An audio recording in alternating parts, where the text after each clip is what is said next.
Hi అండి అందరికీ. అందరూ ఎలా ఉన్నారు? నేను మీ హిమబిందు. నా గొంతు కొంచెం డల్గా వస్తుంది, ఏం లేదు, జ్వరం వచ్చింది అంతే.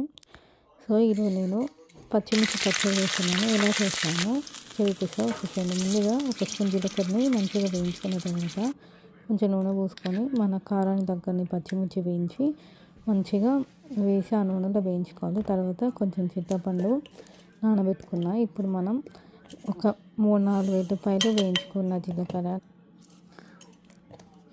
అవన్నీ వేసుకొని మనము మంచిగా దంచుకోవాలి. ఫస్ట్ నాది చిన్న రోలు కాబట్టి ఫస్ట్ నేను జీలకర్ర వేసి దంచుకున్న తర్వాత ఎల్లిపాయలు కూడా వేసి దంచుకుంటున్నాను. తర్వాత మనం వేయించుకున్న పచ్చిమిర్చి కూడా వేసి దంచుకోవాలి. చాలా చిన్న ప్రాసెస్ కానీ టేస్ట్ మాత్రం చాలా బాగుంటుంది. మీరు కూడా ట్రై చేయండి. తర్వాత మనం చింతపండు కూడా వేసి దంచుకుందాము.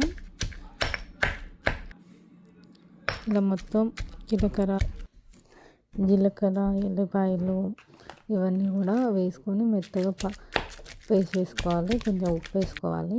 మీరే చూడొచ్చు, ఇలా మెత్తగా దంచుకున్న తర్వాత మనం ఇప్పుడు దీన్ని పోపు పెట్టేసుకున్నాము.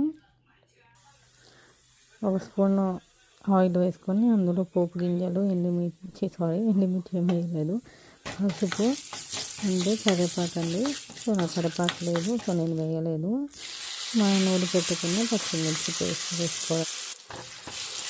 చాలా సింపుల్గా ఉండే, టేస్ట్ కూడా చాలా బాగుంటుంది. సో ట్రై చేయండి. ఓకేనా? నా గొంతు బాగాలేదు, నాకు కొంచెం ఫీవర్ ఉంది, సో అందుకే డల్గా వస్తుంది, ఏమనుకోకండి.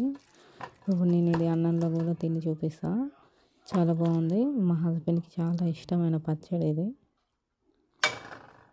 ఇప్పుడు అన్నంలో కూడా కలుపుకొని నేను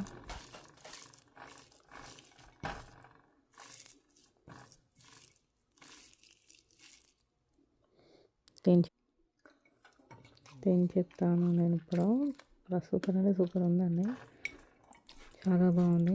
థ్యాంక్స్ అండి. Thanks for watching. Please subscribe my channel. Thank you.